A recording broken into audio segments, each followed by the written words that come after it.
Country Garden, a big Chinese property developer, managed to make 2 interest payments to bondholders just before the end of a 30-day grace period, thus avoiding a technical default. The company had only recently warned that it might default on its debt after reporting a huge quarterly loss. With around $187 billion in total liabilities, its struggles have rattled investors. However, Chinese markets rallied, albeit briefly, in response to the latest news and to announcements from Beijing, Shanghai and other cities about easing mortgage requirements for home buyers. The problems afflicting China's economy are best illustrated by the slump in its once mighty trade prowess. The country's exports fell by 8.8% in August, year-on-year, the 4th month in a row of decline. In July, they plunged by 14.5%. Outbound shipments from China to Japan dropped by 20%.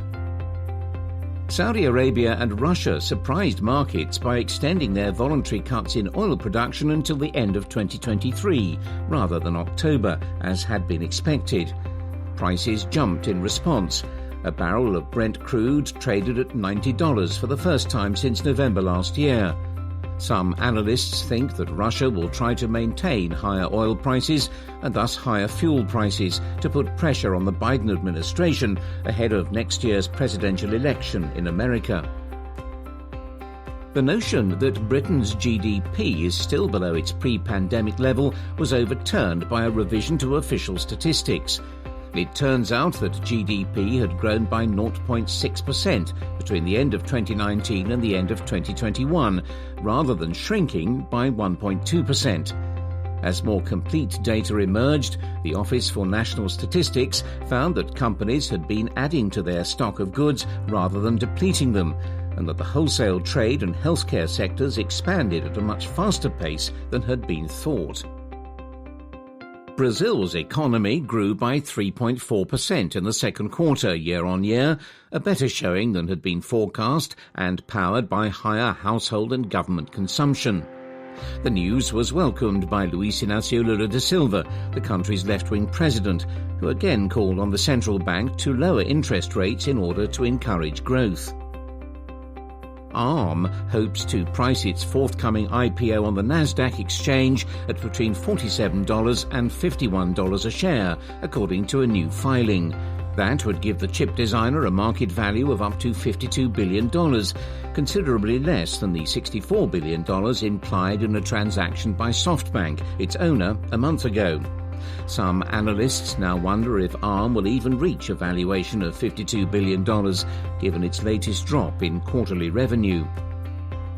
Alan Joyce stepped down with immediate effect as chief executive of Qantas Airways.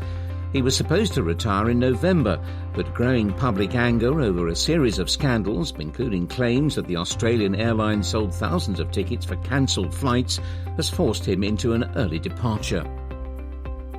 Saudi telecom company, which is controlled by the Saudi government, acquired a 9.9% stake in Telefonica, Spain's leading telecoms provider. The news was a surprise for the company and for the Spanish government, which made rumblings about defending its strategic interests. Novo Nordisk became Europe's most valuable listed company after its treatment for weight loss, Wegovy, was made available in Britain. The Danish pharmaceutical group's market capitalization stood at $428 billion at the close of business on September 4th, putting it ahead of LVMH, the world's biggest luxury goods firm. After coping with the pandemic and a supply chain crisis, Detroit's big three car makers, Ford, General Motors and Stellantis, are now confronted with a more traditional problem, a workers' strike.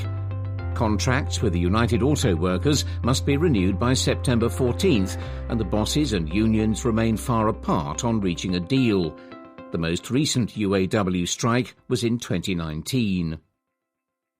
New York began enforcing new curbs on renting properties through platforms such as Airbnb. Homeowners who want to rent now have to register with the city, and the platforms must verify that registration.